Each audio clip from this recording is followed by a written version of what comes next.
नमस्कार, आप देख रहे हैं टोटल टीवी। मैं हूं सौरभ जौहरी। बुलेटिन की शुरुआत करेंगे, सीधे लिए चलेंगे आपको उत्तर प्रदेश के मुख्यमंत्री Yogi Adityanath run for unity का शुभारंभ कर रहे हैं, संबोधित कर रहे हैं। क्या कुछ कह रहे हैं, लिए चलते हैं।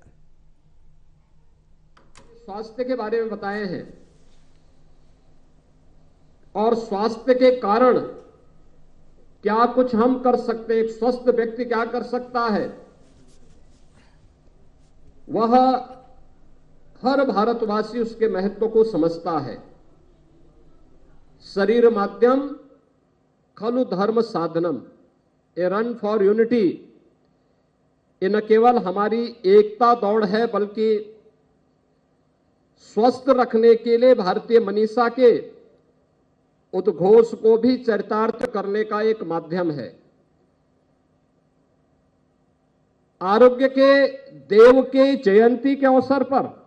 हम इस आयोजन के साथ जुड़ रहे हैं, खासतौर पर तब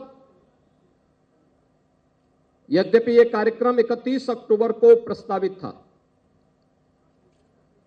लेकिन दीपावली के आयोजन के साथ पूरे समाज के जुड़ने के कारण हमें इस दौड़ को 2 दिन पूर्व आयोजित करना पड़ा और आज हम रन फॉर यूनिटी के साथ जुड़ रहे हैं।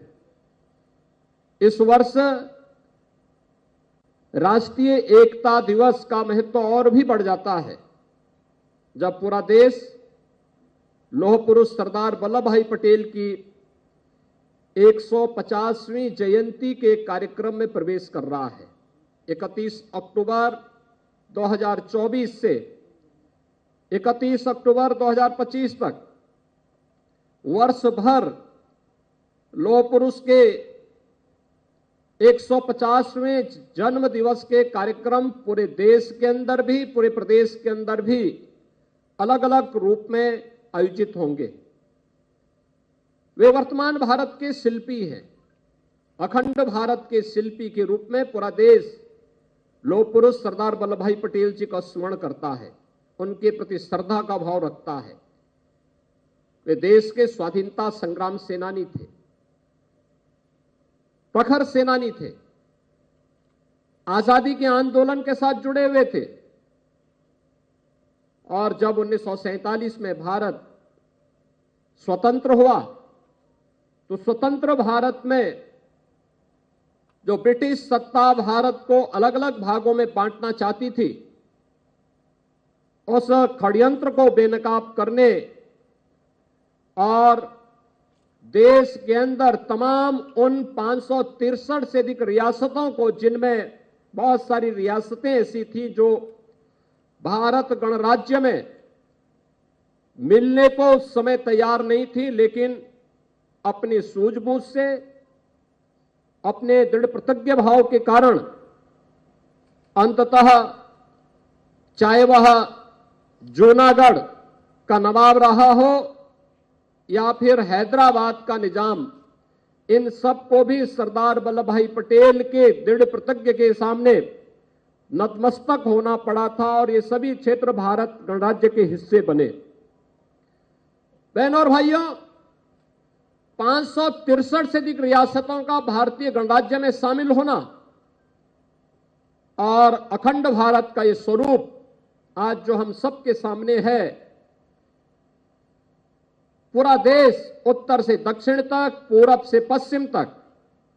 पिछले 10 वर्ष के अंदर जिस एकात्मता के भाव के साथ जुड़ करके आज एक आत्मनिर्भर